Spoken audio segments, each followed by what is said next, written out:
Nuhes The Barkads ng EAT ipinakilala na. At alin ang totoo sa mga lumabas na artikulo tungkol sa testigo ng Tape Bulaga.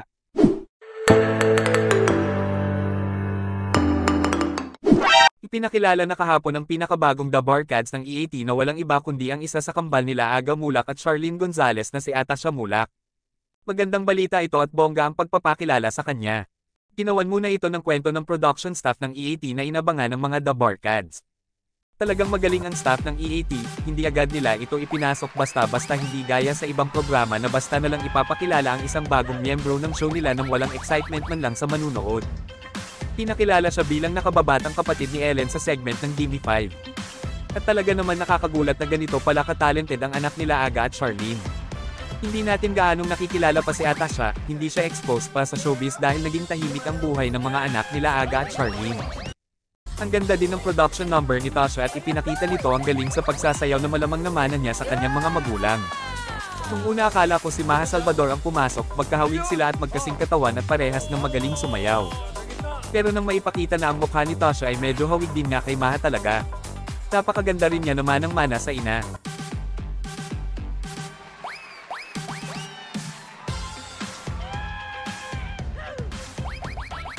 Grabe, panibagong miyembro na naman ang naisama sa programa na anak ng dating beauty queen, bukod pa sa ang ama nito ay dating matinee idol din.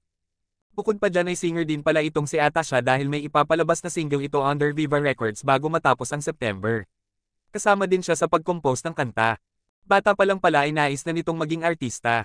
Yun nga lang naipangako niya sa mga magulang niya na magtatapos muna ito ng kolehiyo na siya naman itong nagawa with honors pa bago pasukin ang showbiz.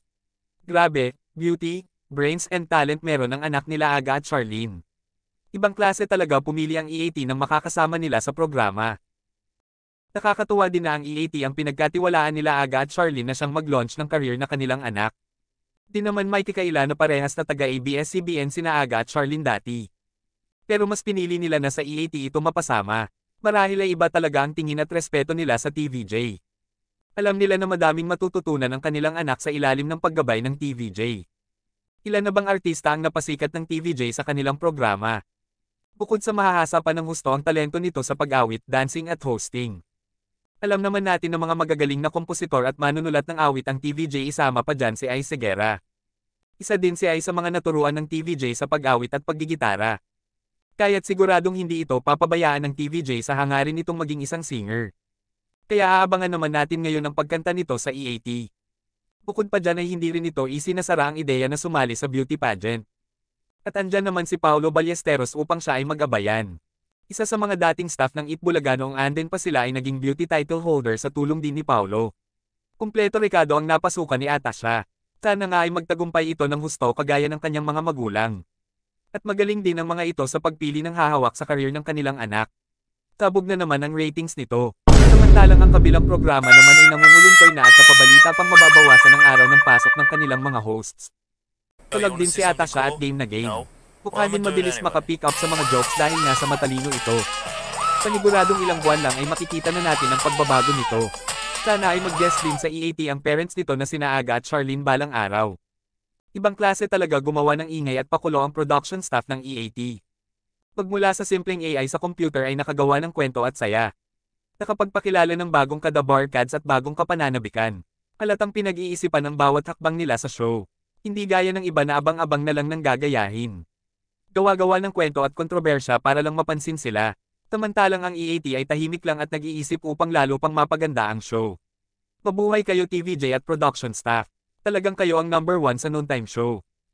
Samantala may lumabas namang mga artikulo tungkol sa kaso ng TVJ at tape production na inilabas ng Malaya Business Insight. Tinasabi dito na nag-retract ng kanyang testimonya ang testigo ng tape na si Vincent Boncia nang ito ay ma-cross-examine ng abogado ng TVJ. Umamin daw ito na nagbigay lang siya ng kaunting inputs para mapaganda ang jingle. Inamin din daw nito na si Vic Soto ang siyang nag-compose ng naturang jingle. Pero may lumabas din sa broadcast na isang page o blog sa FB na itinatanggi ang lumabas sa Malaya Business Insight. Fake news daw ito, at umalma si Vincent D. Buncio. Pinapanindigan niya na siya ang nag-compose ng lyrics ng theme song ng Eat Bulaga. Ang gulo, di ba? Yung isa ay isang pahayagan at may nakalagay na pangalan ng may akda ng sumulat nito na si Christian Oineza. Samantalang yung isa naman na page lang o blog ng isang kilala na taga-suporta ng GMA7 at Tape Inc. ay walang may akda. Papaano daw na inilabas ng Malaya na nabago ang kanyang statement na siya ang nag-compose ng lyrics nang tanungin siya ni Attorney Enrique Buco de la Cruz, wala naman daw ang abogado sa nasabing hearing. Nagbanta pa dito daw si Vincent D. Buncio na dapat mag-issue ng erratum ang Malaya News Online kung hindi ay magsasampa siya ng libel complaint laban sa may akda ng publication. Ang gulo, diba? Anyway, kayo na po ang baalang humusga kung alin ang totoo sa mga lumabas na artikulo. Ayoko din madamay pa at baka ako naman ang makasuhan ng cyber libel. Dito lang ako sa Good Vibes na merong bago tayong aabangan sa EAT. Malay natin baka may bagong uusbong na Sharon Cuneta sa katauhan ni Atasha mulak sa tulong nila Tito Soto, Bossing Vic Soto at Master Henyo Joey De Leon na bawat isa ay may naiambag sa pagsikat ng isang Sharon Cuneta. Hanggang sa muli mga kapatid at legit na barkads, pagkomento po kayo sa ibaba nang sa gayon ay makapag-ugnayan naman po tayo.